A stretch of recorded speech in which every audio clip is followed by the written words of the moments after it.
चोरीचा पर्दाफाश करत मोठं यश मिळवलं आहे। हे छोटे गर्दीचा फायदा घेत प्रवाशांच्या मौल्यवान वस्तूंवर हल्ला मारत होते। ही मोठी कारवाई 4 मे रोजी नागपूर रेल्वे स्थानकाच्या प्लॅटफॉर्म क्रमांक 7 वर करण्यात आली असून सलग 2 चोरींच्या प्रकरणानंतर पोलिसांनी तत्काळ पावलं उचलली आणि चोरट्यांच्या टोळीचा गजाआड केला।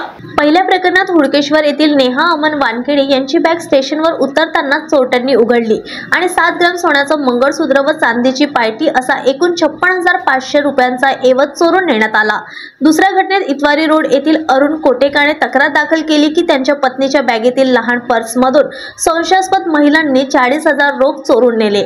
या 2 घटनांनंतर पोलीस अधीक्षक डॉक्टर प्रियंका नारनवरे यांच्या मार्गदर्शनाखाली वरिष्ठ तपास अधिकारी गौरव गावंडे यांच्या नेतृत्वाखाली पोलिसांनी वेगाने तपास सुरू केला असता पीडितांच्या माहितीवरून 4 महिलांना ओळखून त्यांना महिला पोलिसांच्या मदतीने ताब्यात घेण्यात आलं।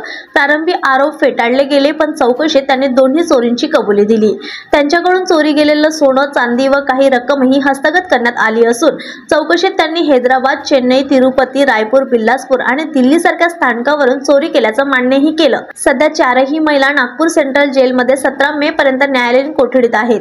ही कारवाई रेल्वे पोलिसांनी अतिरिक्त पोलीस अधीक्षक दत्ताराम राठोड, उपविभागीय अधिकारी पांडुरंग सोनवाणे यांच्या मार्गदर्शनाखाली केली। तपासात पोलीस निरीक्षक गौरव गावंडे आणि त्यांच्या चमूने महत्त्वाची भूमिका बजावली आहे। पोलीस टाइम न्यूज साठी स्वप्नील धारगावेची रिपोर्ट। याच्यामध्ये 4 महिला आरोपी आहेत, ज्या त्याच्यामध्ये ज्या 2 आहेत त्या त्यांच्या लहान 10 महिन्याच्या मुलांना घेऊन फिरत होत्या आणि ही जी टोळी आहे ही टोळी आहे बेसिकली महिलांची, जी चोऱ्या करते रेल्वे स्टेशन्सवर, वेगवेगळ्या रेल्वे स्टेशन्सवर उतरतात आणि तिथे येऊन ते जेव्हा प्रवासी रेल्वेमध्ये चढत असतात किंवा रेल्वेतून उतरत असतात तर आपल्या लहान बाळांचा हे घेऊन की इनोसेन्स घेऊन की लहान मुलं आहेत तर काही करणार नाही या महिला, तर तशा याच्यामध्ये त्या जातात आणि त्या पर्समधून चोरी करतात। या केसमध्ये 2 फिर्यादी आहेत। एक अरुण कोटाशी बडनेरा अरुण कोटाशी आहे, जे नागपूरचेच राहणार आहे। त्यांच्या पत्नीच्या पर्स मधनं त्यांनी 40,000 रुपीजची चोरी केली आणि नेहा वानखेडे ज्या नागपूरच्या हुडकेश्वरच्या राहणार आहे तर त्या रेल्वेमधून बाहेर चालल्या होत्या, म्हणजे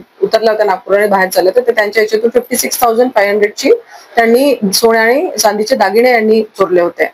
तर त्यावरून आम्हाला यांनी तक्रार दिली, त्याच्यावरून मग आम्ही आमचे ट्रॅप लावले, सीसीटीव्ही फुटेजेस बघितले, ट्रॅप लावले आणि अशा पद्धतीची कुठेतरी टोळी सक्रिय आहे। आम्हाला इंटेलिजन्स आम्ही लगेच आमचं गॅदर केलं आमच्या PI गावंडे आणि यांच्या टीमनी नागपूर रेल्वे स्टेशनच्या, आणि आम्ही इमिडिएटली त्यांना जे आज म्हणजे काल चोऱ्या झाल्या आणि काल 2 चोऱ्या झाल्यात आणि आज आम्ही मॉर्निंगला ट्रॅप लावून त्यांना पकडलेलं आहे। याच्यामध्ये पूर्ण मुद्देमाल जप्त करण्यात आलेला आहे। 56,500 रुपीजचे जे दागिने होते सोन्या चांदीचे एका ज्या फिर्यादींचे आहे आणि दुसरे 40,000 रुपये रोख रक्कम जी दुसऱ्या फिर्यादीच्या पर्स मधून गेलेली होती ते पूर्णचे पूर्ण मुद्देमाल आम्ही याच्यामध्ये रिकव्हर केलेले आहे। आणि ह्याचे 4 आरोपी आहे, महिला आरोपी आहे। यांची जी टोळी आहे ही भावसर गुजरातची राहणारी आहे।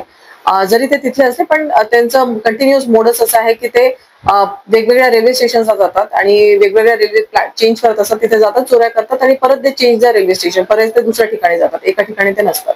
त्याच्यामुळे ही आमची मोठी आमच्या पोलिसांची ही मोठी उपलब्धी आहे, आजची मोठी सक्सेस आहे। बिकॉज अदरवाइज एकदा चोऱ्या करून ती टोळी बाहेर निघून गेली, ते दुसऱ्या स्टेटमध्ये निघून गेली, तर it becomes very difficult. But फार सतर्कतेने आणि फार चांगल्याने ही कामगिरी केली गेली आहे। ही डेफिनेटली ही सराईत टोळी आहे आणि त्याच्यामध्ये आम्ही जस्ट त्यांना पकडलेलं आहे, तर याच्यामध्ये माहिती घेतोय आणि नक्कीच याच्यामध्ये हे सराईत गुन्हेगार आहेत आणि यांच्यावर आधी पण गुन्हे दाखल असतील।